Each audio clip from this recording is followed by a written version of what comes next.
আসসালামু আলাইকুম। সবাই ভালো আছেন? হ্যাঁ, ভালো আছি। আমি এসেছিলাম 3S কোম্পানি থেকে। 3S কোম্পানি এটা হচ্ছে কি বীজ পেস্টিসাইড, মানে কীটনাশক সব ধরনের আমাদের প্রোডাক্ট আছে। আমরা মূলত 3S কে চেনে হচ্ছে বীজ কোম্পানি থেকে, হ্যাঁ, ভুট্টার বীজ, শসার বীজ, মানে সবজির বীজ। তো এখন আমরা আমজাদ ভাইয়ের শসার বই পিছনের এটা, হ্যাঁ, ওনার ইনি হচ্ছে আমাদের এই লাবণী শসাটা বীজ উনি খলিশাকুন্ডি থেকে নিয়ে এসেছিল, দৌলতপুর খলিশাকুন্ডি। তো এখন আমরা সরাসরি ওনার জমিতে আমরা ফার্মার সহ সবাই মিলে দেখছি যে গাছের ধরন এবং শসার আকার কেমন হয়েছে। আজকে গাছের বয়সটা কতদিন একটু অনুরোধ করছি। এখন 40 দিন হলো। 40 দিন হচ্ছে, 40 দিনে ফল এসেছে, এই ধরনের ধরন এসেছে। এখন সবাই কি বলছেন এই ফলটা দেখে কি মনে হচ্ছে? কালার তো ভালো, কালার ভালো, হ্যাঁ, আরো ভালো, কিন্তু সাইজও ভালো ভালো লাগছে। এখন আপনি হচ্ছে কি খাচ্ছেন, জি। এই লাবণী শসা খাচ্ছেন, এটা স্বাদ কেমন? শব্দ মোটামুটি ভালোই। খুব সুন্দর, তাই না? তোমার ময়নামতির থেকে আমি তো শসা খাইনি, বুঝতে পারছেন? হ্যাঁ। এই শসাটা দিল এখন এই গাছ দেখে কি মনে হচ্ছে?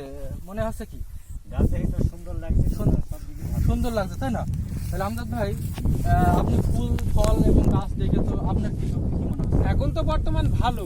এখন এই ফলনটা যদি ভালো হয় তাহলে আমরা ধরো সবাই আগ্রহ হবো। তাহলে এই বাজারে একটু ঘুরাবেন, হ্যাঁ, এই মার্কেটে বা এই মাঠে বেশিরভাগ কি ফল, মানে কি শসা হচ্ছে? এই ময়নামতি, এই মার্কেটটা হচ্ছে, এই মাঠটা হচ্ছে পুরাটাই ময়নামতি। ময়নামতি, তাই না? এদিকে ঘুরান।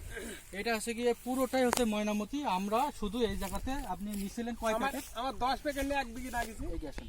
10 প্যাকেট নিয়ে 1 বিঘে লাগিয়েছেন। 1 বিঘে লাগিয়েছি। এই 1 বিঘে 10 প্যাকেট নিয়ে ময়নামতি লাগিয়েছেন। এই ময়নামতি বলছে লাবণী লাগিয়েছেন, মানে ময়নামতির মাঠে মাঝখানে আপনি লাবণী লাবণী লাগিয়েছি। আমি নতুন চাষি। নতুন চাষি। আল্লাহর আশীর্বাদে যদি আমাদের এটা দেখছেন, সবাই দেখছেন ভালো হচ্ছে, এবং আমরা যদি দীর্ঘমেয়াদী এই ফলটা নিই এবং গাছে সুস্থ ভাবে থাকে, তাহলে আগামীতে কি এই ময়নামতি জায়গা কি লাবণী হ্যাঁ, পাবে? চাষিরাই খুঁজবে তখন। খুঁজবে, তাই না? সেই দৃষ্টিতে মনে হচ্ছে একটু ভালো, তাই না? জি জি। ওকে, ধন্যবাদ সবাই। এটা হচ্ছে কি ঘোড়ামারা, দৌলতপুর থানা, কুষ্টিয়া, ভেড়ামারা গ্রাম। ভেড়ামারা গ্রাম, 20 মে 2023। ওকে, ধন্যবাদ সবাই।